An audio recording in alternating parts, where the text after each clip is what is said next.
En las últimas décadas, la migración ha aumentado y disminuido, con millones de personas buscando asilo en Estados Unidos. Cruza antes de enero o puede que no cruces, fue el mensaje de WhatsApp que circuló entre los grupos de migrantes justo después de las elecciones de 2024. La advertencia se tomó en serio, ya que los vídeos que muestran a toneladas de migrantes cruzando la frontera estadounidense se han extendido como la pólvora. El riesgo es inevitable, y sorprendentemente, esto lo cambia todo. Puede que ahora te preguntes por qué, y de eso trata este vídeo. Entremos de lleno en él. El miedo a un viejo amigo. Las promesas de campaña de Trump han desatado el miedo en muchas personas que buscan asilo en El día de las elecciones presidenciales, una caravana de unos 3.000 migrantes de Centroamérica partió de México hacia la frontera estadounidense en un último intento de entrar en el país antes de enero. Este movimiento fue descrito como una carrera loca por los agentes de control fronterizo. No fue una sorpresa, pues los funcionarios de la frontera ya preveían tal oleada. Si Trump gana, van a intentar llegar antes de que esté en el cargo, reveló una fuente. Describió el movimiento como un último fuck you a Estados Unidos. Otro funcionario añadió: sabíamos que esto iba a pasar porque quieren entrar antes de que gane el hombre malo naranja. Por desgracia, Trump ganó, lo que despertó la desesperación por cruzar la frontera, especialmente por las promesas de campaña de Trump de aplicar medidas estrictas en materia de inmigración. Para empeorar las cosas, el presidente Biden ha prometido trabajar mano a mano con la administración entrante para garantizar un traspaso sin problemas. Esperar tal aumento no garantiza el éxito, ya que se celebró una reunión entre la Seguridad Nacional estadounidense y altos funcionarios de inmigración para evaluar la capacidad del gobierno para controlar el aumento de las llegadas. Se plantearon cuestiones como las camas disponibles, la capacidad de acelerar las expulsiones, e incluso se llegó a preguntar si los funcionarios se verían presionados para dejar entrar a los inmigrantes en Estados Unidos debido a la escasez de recursos. Las promesas del presidente electo no son vacías, ya que las cumplió durante su primer mandato como presidente. Una de ellas es el restablecimiento de políticas como la de permanecer en México, que obliga a los solicitantes de asilo a esperar en México mientras se revisa su caso. Esta política creó un gran número de campamentos, esperando durante meses a lo largo de la frontera entre Estados Unidos y México durante el primer mandato de Trump. Por si fuera poco, prometió acabar con la ciudadanía por derecho de nacimiento, crear controles ideológicos para los aspirantes a entrar en el país y recortar los visados, al tiempo que iniciaba el mayor programa de deportación masiva de la historia, con su principal objetivo en la inmigración ilegal. Si entrar en EU era más difícil antes, con la administración entrante, acaba de empeorar. Se estima que la implementación del plan de Trump costará miles de millones de dólares. Durante una entrevista dijo: no es una cuestión de precio.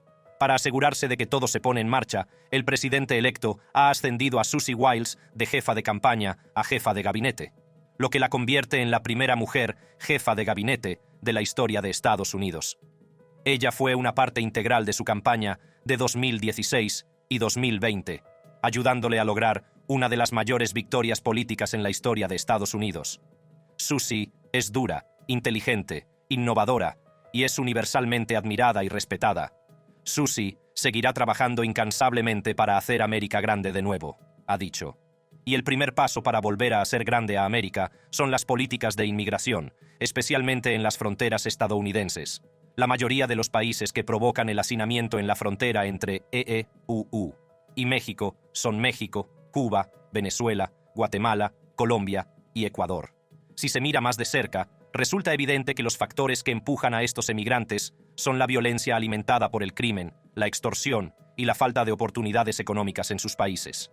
Los mexicanos que solicitan asilo en EU llevan décadas haciéndolo. Aunque hubo una disminución en la década de 2010, no se detuvo por completo. Los migrantes entonces consistían en su mayoría en hombres solos, pero en los últimos tiempos las familias se han estado moviendo especialmente de los estados del sur de México, como Guerrero, Chiapas y Oaxaca, que han sufrido la violencia criminal y la extorsión. Tanto el gobierno mexicano como el estadounidense han tratado de frenar los índices de delincuencia, pero se hizo más difícil durante el sexenio del expresidente Andrés Manuel López Obrador, que adoptó un enfoque más blando, dando así a los cárteles y las bandas la oportunidad de ampliar su territorio. Guatemala, aunque sufre la extorsión de las bandas, también padece un cambio climático que empeora cada día que pasa. Estas son las principales causas del desplazamiento y la migración. La mayoría de los migrantes proceden de los departamentos de Guatemala, con la cuarta tasa de homicidios más alta del país, San Marcos y Quiché, que se enfrenta a una grave pobreza. El gobierno, bajo el régimen del presidente Bernardo Arévalo, ha intentado activamente frenar la emigración, proporcionando ayuda a más de 100.000 ciudadanos de las zonas empobrecidas. Sin embargo, esto no se ha frenado debido al terrible cambio climático. Es de esperar que Guatemala afronte una reforma en los próximos años. Entre todos estos países, el movimiento venezolano realmente ha despertado preocupación por ser una de las migraciones masivas más grandes del mundo, con más de 7 millones de migrantes desde 2014, tras la juramentación del presidente autoritario Nicolás Maduro. El país ha seguido enfrentándose a crisis económicas y a una violenta represión por parte del gobierno. Una encuesta reciente ha mostrado que el 72% de los migrantes huyeron debido a la hiperinflación, la pobreza, la inseguridad alimentaria, la violencia y los abusos de las fuerzas de seguridad. Tras la reinstauración forzosa de Maduro, a mediados de 2024, los venezolanos buscan activamente refugio en Estados Unidos. Los migrantes cubanos, al igual que los venezolanos, también huyen de una economía quebrada y de la represión autoritaria. La escasez de alimentos, medicinas y el aumento de los precios del combustible han obligado a los cubanos a huir en busca de pastos más verdes en Estados Unidos. Ecuador, además de tener una economía estable, ha sufrido una grave violencia de drogas y pandillas y extorsión desde 2021. En 2023, Ecuador tenía la tasa de homicidios más alta de América Latina, a pesar de haber sido clasificado como uno de los países más pacíficos de la región en años anteriores. Como consecuencia de los disturbios, el presidente Daniel Noboa se ha visto obligado a declarar el estado de conflicto armado interno y movilizar al ejército contra las bandas. Puede que la tasa de homicidios haya descendido este año, pero los casos de asesinato han aumentado en 9 de las 24 provincias. Esto ha provocado una sensación de inseguridad en los ecuatorianos, que han perdido la fe en que el gobierno les proteja. Es posible que Estados Unidos haya ofrecido armas logísticas para luchar contra las bandas, pero es probable que los avances sean lentos, ya que Ecuador se ha convertido en un punto de tránsito estratégico para la cocaína en Sudamérica, con estas bandas bien armadas y financiadas. Independientemente de la capacidad de Colombia para dar cobijo a los venezolanos que buscan refugio, también sufren un conflicto armado interno y una violencia persistente que han ralentizado la economía del país. A diferencia de los otros países que hemos examinado, los migrantes colombianos tienen una ventaja, ya que pueden viajar a México sin visado en lugar de cruzar el peligroso paso del Darién entre Colombia y Panamá. Las dificultades a las que se enfrentan estos países aumentaron el número de migrantes que solicitaron asilo en EU en 2023. La frontera sur ha estado plagada de quienes intentan entrar sin autorización durante el mandato del presidente Joe Biden. Las estadísticas del gobierno han mostrado que a 2,5 millones de personas se les ha permitido la entrada en EU, mientras que 2,8 millones han sido expulsadas. Algunos republicanos han afirmado lo contrario, afirmando que el número de entradas es mucho mayor. La candidata republicana a la presidencia, Nikki Haley, afirmó en enero que 8 millones han entrado ilegalmente y expresó la necesidad de devolverlos. El gobernador de Florida, Ron DeSantis, también hizo la misma afirmación. El senador Tom Cotton, de Arkansas, durante una entrevista, dijo que Biden había permitido que se produjera una invasión en nuestra frontera. Casi 10 millones de migrantes han cruzado a nuestro país. Las afirmaciones de los republicanos han seguido circulando, pero una cosa es segura. Es difícil obtener las estimaciones exactas de personas liberadas y expulsadas de EU. El proceso de aceptación de migrantes en la frontera sur, sin autorización, depende. Hay migrantes que son detenidos voluntariamente mientras intentan cruzar los puertos de entrada. He dicho voluntariamente porque en los últimos años los migrantes han desarrollado el hábito de entregarse voluntariamente y pedir asilo. Son llevados a un centro de procesamiento durante 24 a 72 horas para responder a preguntas. Los migrantes pueden ser puestos en libertad con un aviso de comparecencia ante el Tribunal de Inmigración, procesados para una expulsión acelerada o preguntados si desean regresar a México. Para la expulsión acelerada, es necesario que Estados Unidos tenga una relación con el país de origen del migrante para favorecer la repatriación. Los que tienen familia suelen ser puestos en libertad con un aviso para que comparezcan ante el Tribunal de Inmigración, ya que al control fronterizo no le gusta mantener a los niños bajo custodia durante mucho tiempo. Para los que utilizan puertos de entrada legales sin autorización, la cosa cambia. La mayoría de los inmigrantes que son procesados en estos puertos de entrada suelen haber concertado una cita a través de CBP One una aplicación que en enero de 2023 empezó a aceptar citas para un número limitado de inmigrantes que se encuentran en México y quieren solicitar asilo o libertad condicional. Se sabe que esto es más seguro y ordenado, ya que sus datos ya están registrados con los agentes fronterizos. No es de extrañar que en medio de todo esto, la administración de Trump haya estado discutiendo activamente las opciones de deportación y detención desde el día 1. Los movimientos de derechos civiles, la Liga de Ciudadanos Latinoamericanos Unidos, LULAC, y la Unión Americana de Libertades Civiles, ACLU, han expresado sus preocupaciones y temores. No se equivoquen, las deportaciones masivas perjudicarán a los millones de personas en la mira de Donald Trump, a las familias y comunidades de las que forman parte, y a cada persona en nuestro país. Arrancarán a los padres de sus hijos, destruirán negocios y medios de vida, y devastarán el tejido de nuestra nación y nuestra economía, dijo el presidente de LULAC, Juan Proaño. La victoria masiva del presidente electo Trump ha sumido a todo el mundo en el frenesí y la gente empieza a preguntarse qué será lo siguiente. Independientemente de sus incertidumbres, una cosa es firme. Trump no va de farol. ¿Cómo empezó todo?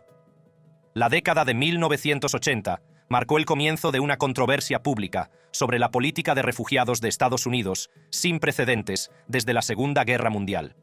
Las guerras civiles en Centroamérica provocaron migraciones a gran escala hacia Estados Unidos como nunca antes. Tras una afluencia de emigrantes con menor nivel educativo a finales del siglo XX, en el año 2000 Estados Unidos registró una mayor afluencia de emigrantes con mayor nivel educativo procedentes de lugares como China e India. El aumento de inmigrantes en 2000 se debe principalmente al entonces candidato presidencial republicano George W. Bush, que sedujo a los votantes hispanos con la promesa de ampliar la inmigración legal y legalizar a los inmigrantes ilegales. El resultado no fue el esperado, y tras el atentado del 11 de septiembre, el Congreso aprobó la Ley Patriota, que redujo los derechos de los inmigrantes al ampliar los poderes de deportación a los sospechosos de terrorismo. La inmigración ilegal hizo saltar las alarmas en 2007 e incluso duró hasta las elecciones de 2008. El entonces candidato presidencial demócrata Barack Obama vio en ello una oportunidad y consiguió la legalización de los inmigrantes no delincuentes. Tras su victoria, el Congreso presentó la DREAM Act en 2009 para legalizar a muchos inmigrantes ilegales que entraron en el país siendo niños, pero no tuvo éxito, ya que no logró superar los escaños del Senado. En 2012, Obama introdujo el Programa de Acción Diferida para los Llegados en la Infancia, DACA, que concedía un permiso de trabajo de 2 años y un aplazamiento de la deportación a los inmigrantes ilegales que cumplían muchos de los requisitos de la DREAM Act. En 2016, la campaña de Trump consistió en pedir un muro en la frontera sur, acabar con la ciudadanía por derecho de nacimiento, prohibir la entrada de musulmanes y acabar con DACA. Su oponente Hillary Clinton adoptó un enfoque opuesto prometiendo que, en sus primeros 100 días, introduciría una reforma migratoria integral, defendería DACA y ampliaría los subsidios de la Ley de Asistencia Asequible a todos los inmigrantes. Al asumir el cargo, Trump cumplió sus promesas y emitió múltiples órdenes ejecutivas para detener la emisión de visados a inmigrantes y no inmigrantes de varios países, en su mayoría de mayoría musulmana, por considerar que afectarían a la seguridad nacional. Algunos de los países eran Irak, Irán, Libia, Siria, Somalia, Yemen y Sudán. La denegación de visados debía durar 90 días. Por supuesto, a esto siguió una protesta a escala nacional. ¡Hey ho! La prohibición musulmana tiene que desaparecer, coreaban los manifestantes. Tras los acontecimientos, Trump reveló que no se trataba de una prohibición musulmana. En los aeropuertos está funcionando muy bien. A los refugiados de todo el mundo se les prohibió la entrada en Estados Unidos durante 120 días, mientras que a los procedentes del país infestado por la guerra, Siria, fue indefinida. La administración Trump también detuvo DACA y mantuvo la ley Rice, que reduciría la inmigración legal a la mitad. El esfuerzo de Trump, por supuesto, no pudo detener el número de migrantes que entran en Estados Unidos. La jueza Ann Donnelly, del Tribunal Federal de Distrito en Brooklyn, dictaminó que era imposible enviar a las personas atrapadas en los aeropuertos de vuelta a sus hogares originales, ya que podrían sufrir daños sustanciales e irreparables. La Casa Blanca también se enfrentó a reacciones en contra de ambos bandos. Los senadores republicanos describieron la orden ejecutiva como una herida autoinfligida que puede contribuir más al reclutamiento de terroristas que a mejorar nuestra seguridad. Se interpusieron diversas demandas contra la orden ejecutiva, pero fueron inútiles. La orden ejecutiva fue revisada y firmada. Se levantó la prohibición indefinida a los refugiados sirios, alegando que tenían un visado válido. Irak quedó exento de la prohibición de 90 días. El veto migratorio de Trump no solo afectó a los ya enumerados, sino a otros como visitantes, estudiantes y trabajadores. La prohibición afectó a estudiantes con visados temporales, a los que normalmente se les permitiría viajar a su país de origen y volver a entrar en Estados Unidos. También afectó a los nuevos inmigrantes que entraban en EEUU, con permisos de trabajo y podían obtener después una tarjeta verde. Los que tenían tarjeta verde y visados especiales de inmigrante estaban exentos y podían entrar rápidamente a su llegada. Las personas que tenían doble nacionalidad con los países prohibidos, especialmente de Canadá y Gran Bretaña, no se vieron afectadas por la prohibición. Por último, las personas con algunos visados diplomáticos estaban exentas. Biden no compartía las mismas opiniones que Trump. En su primer día, el presidente Joe Biden reveló planes para revisar las leyes de inmigración estadounidenses de larga data, revertir muchas de las medidas restrictivas implementadas por la administración anterior de Trump y crear un camino hacia el estatus legal para aproximadamente 11 millones de inmigrantes indocumentados en el país. Esto fue difícil de lograr durante los siguientes 2 años que siguieron, dando a la administración la apariencia de una que estaba luchando por encontrar el equilibrio con la inmigración. En 2021, los demócratas del Congreso presentaron una reforma migratoria integral conocida como Ley de Ciudadanía Estadounidense de 2021, que iba en contra de la agenda de Trump. La ley estaba en línea con los planes iniciales de Biden en su primer día como presidente de EEU. La principal característica del proyecto de ley era una vía de 8 años hacia la ciudadanía para los inmigrantes indocumentados que llegaran a Estados Unidos antes del 1 de enero de 2021. También pretendía abordar las causas profundas de la migración, aumentar la disponibilidad de visados y tarjetas verdes, mejorar la tecnología y las infraestructuras en los puntos de entrada fronterizos, eliminar las barreras al asilo y reforzar la protección de los trabajadores inmigrantes. De aprobarse, sería una de las mayores reformas del sistema de inmigración estadounidense desde 1986. Lamentablemente, el proyecto de ley murió en el 117º Congreso. Biden también firmó órdenes ejecutivas para poner fin a las políticas migratorias limitantes del expresidente Donald Trump, con la mentalidad de reunir a las familias que habían sido separadas en la frontera entre Estados Unidos y México. No estoy haciendo nuevas leyes, estoy eliminando malas políticas, explicó sus acciones. Biden esperaba eliminar el hedor de la separación familiar, reuniendo a 600 niños migrantes con sus padres.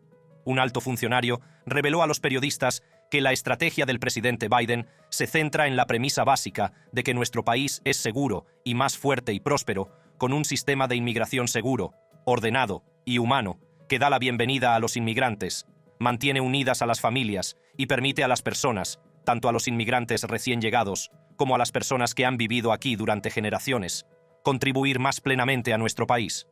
Fue una estrategia limitada, derrochadora e ingenua, y fracasó.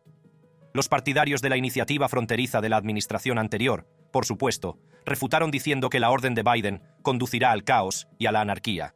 En 2023 se produjo el mayor aumento de la población fronteriza entre EEUU y México desde el año 2000. La pequeña ciudad fronteriza de Eagle Pass, Texas, se enfrentó a importantes retos cuando la afluencia de migrantes procedentes de México aumentó a 3.000 al día, lo que llevó al alcalde Rolando Salinas Jr. a declarar el estado de emergencia. Entre los migrantes había personas que huían de la agitación en Venezuela, la violencia de los cárteles de la droga en Ecuador, la violencia de las bandas en Haití y las dificultades económicas generalizadas en toda Latinoamérica, agravadas por la pandemia del COVID-19. El alcalde de Nueva York, Eric Adams, declaró el estado de emergencia ante la llegada de más de 146.000 migrantes procedentes de la frontera sur entre la primavera de 2022 y noviembre de 2023. Muchos fueron enviados al norte por el gobernador republicano de Texas, Greg Abbott, a ciudades gobernadas por demócratas, en un intento de presionar al presidente Joe Biden para que refuerce los controles fronterizos. Adams advirtió de una crisis humanitaria que costaría $12.000 millones en 3 años. En noviembre, las autoridades municipales informaron de que los albergues para personas sin hogar estaban al límite de su capacidad y ya no podían acoger a más solicitantes de asilo.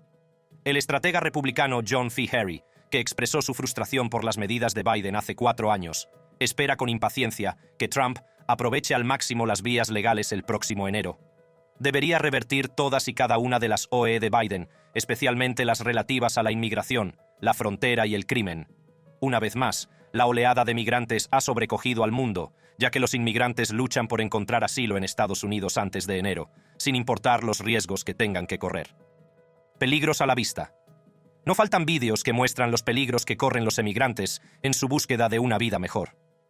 Un vídeo de un joven intentando cruzar el Río Grande ha circulado por internet. En él se ve al hombre, con un nivel medio de natación, luchando por mantenerse a flote. Por suerte, había un gran nadador cerca que acudió de inmediato a rescatarlo. Así fue como sobrevivió a una prueba que podría haberle costado la vida. Además, los intentos de cruzar el océano, ya sea en barco o nadando, han resultado fatales. Esto se puso trágicamente de manifiesto en 2021, cuando una barca volcó cerca de las pozas de marea del Monumento Nacional de Cabrillo. José Mirabal es uno de los migrantes persistentes de los que hemos oído hablar. La primera vez que intentó emigrar a Estados Unidos desde Honduras fue en 2006. Había subido a la Bestia, una peligrosa e infame red de trenes de carga que atraviesa México. En este viaje, se cayó del tren, se lesionó la comida y se la amputaron. Lamentablemente, regresó a Honduras con una prótesis. Mirabal no se rindió, sobre todo porque la situación en Honduras se deterioró con 2 huracanes mortales que dejaron a la gente sin hogar. En 2021, decidió probar suerte de nuevo y se subió al mismo tren.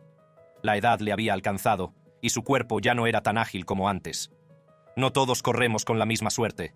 Algunos corremos con buena suerte y otros, por desgracia, con la mala. Mi primo y yo, gracias a Dios, hemos estado moviéndonos día y noche. Y hasta ahora no nos ha pasado nada malo, dijo. Los trenes de carga no son la única ruta por la que pasan los emigrantes. Algunos han decidido atravesar los peligrosos desiertos estadounidenses. Jacqueline Arellano y James Cordero dirigen una organización sin ánimo de lucro llamada Border Kindness, Amabilidad Fronteriza, en la que van al desierto a dejar artículos de primera necesidad que los migrantes necesitan. Durante una de sus misiones en la zona entre California y México, se encontraron con un hombre desaliñado que parecía tener unos 40 años. Llevaba 3 días perdido, yendo de un lado para otro porque había perdido la noción del camino. Tras interrogarle, les contó que era de Venezuela y que ya no tenía casa. En los últimos tiempos, Arellano y Cordero han recibido denuncias de personas desaparecidas y se han propuesto trazar mapas y dejarlos en lugares por donde era más probable que pasaran los migrantes. Se ha comprobado que el desierto ha matado a innumerables personas debido a la deshidratación y al calor. El cambio climático ha intensificado el calor y la sequedad estivales, aumentando el riesgo de deshidratación y exposición de los migrantes que recorren zonas desérticas remotas durante días o semanas. La mayoría de los que deciden entrar ilegalmente en Estados Unidos no están preparados para los peligros mortales a los que se enfrentarán, dijo la patrulla fronteriza a NPR.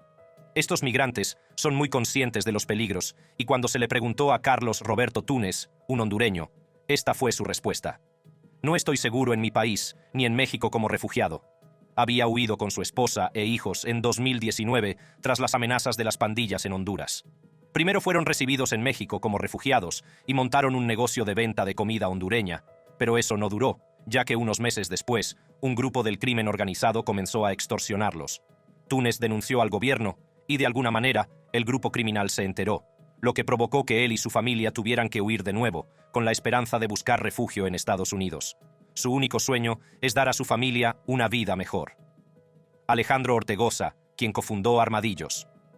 Ni un migrante menos, con su hermano hace 9 años, suele buscar a migrantes desaparecidos en el desierto de Arizona y el área de San Diego, en nombre de sus familias que contactan a su organización.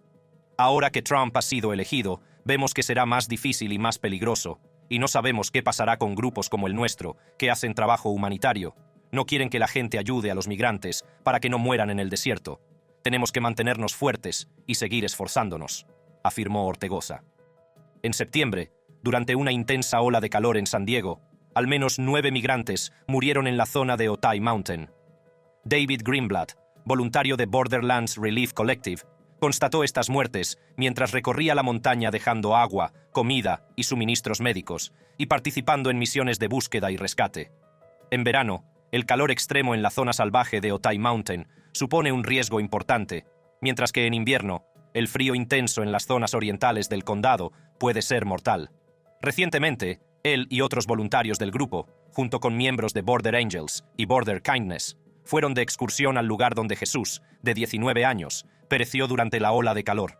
Colocaron cruces de madera y celebraron un acto en memoria del joven. En parte es solo querer presentar nuestros respetos en memoria de alguien que murió. Murió de una manera horrible solo en las montañas. Otra parte es solo tratar de hacer lo que podamos para evitar que otras personas mueran, dijo Greenblatt. En 2022, 53 personas murieron de insolación en la parte trasera de un tractor remolque en Texas. Al parecer, habían entrado ilegalmente en el país y procedían de México, Guatemala y Honduras. Estos son los que se pueden contabilizar, ya que nadie conoce el porcentaje real de muertes de inmigrantes, dado que la frontera estadounidense tiene unos 3.000 kilómetros de largo. Las investigaciones han demostrado que las torres de vigilancia de alta tecnología han empujado a los migrantes a rutas de viaje más remotas y letales en un intento por evitar ser detectados. El Servicio de Aduanas y Protección de Fronteras, CBP, ha atribuido el aumento del número de muertos a 3 factores: el calor del verano, la dureza del desierto y la crueldad de los contrabandistas que dejan morir allí a los migrantes. Habiendo analizado el desierto, los peligrosos trenes de carga, el contrabando a través de tractocamiones, lo siguiente que analizaremos son las muertes en el muro fronterizo de Estados Unidos. A principios de 2022, Gerardo Ávila y otros 5 migrantes escalaron el muro fronterizo estadounidense de 18 pies cerca de una carretera mexicana, a unos 400 metros al oeste del puerto de entrada de Otay Mesa, en San Diego. Ávila, que había sido deportado a México unas semanas antes, tras pasar 3 décadas en Estados Unidos, intentaba reunirse con su familia para celebrar el Día de la Madre, según sus familiares. Mientras subía, las brillantes luces de un vehículo de la patrulla fronteriza iluminaron de repente el brumoso cielo nocturno. Al parecer, se oyó un grito tras la aparatosa caída de Ávila, de unos 4,5 metros. Ávila fue declarado muerto en el acto. Las muertes y lesiones de migrantes por caídas han aumentado desde que la administración Trump elevó la altura del muro fronterizo a 30 pies. Los centros de trauma locales, como UC San Diego Health y Scripps Health, han visto un aumento en las lesiones. Los últimos datos muestran que estos centros trataron 1.040 lesiones relacionadas con caídas del muro este año hasta septiembre, frente a 629 en el año anterior y 126 en 2020. Expertos médicos y defensores también han relacionado algunas de las muertes con las políticas de la era Trump. El imponente muro, que en algunas zonas alcanza la altura de un edificio de 3 plantas, ha provocado un aumento de las lesiones graves de quienes intentan escalarlo. Los republicanos argumentan que la promesa de Biden de un enfoque fronterizo más humano ha animado a más migrantes a emprender el peligroso viaje a Estados Unidos. En la planta baja del Museo de Nosotros, en el Parque Balboa, hay un gran mapa de la frontera entre Arizona y Sonora. En el mapa se han colocado meticulosamente placas con los dedos de los pies, parecidas a las que se utilizan en las morgues, para marcar los lugares en los que han perecido personas al intentar cruzar el desierto de México a Estados Unidos. En algunas zonas hay varias etiquetas agrupadas en un solo tornillo. La exposición Terreno Hostil 94, inaugurada en noviembre de 2021, es un elemento permanente del museo en memoria de los migrantes que han cruzado o cruzan la frontera estadounidense.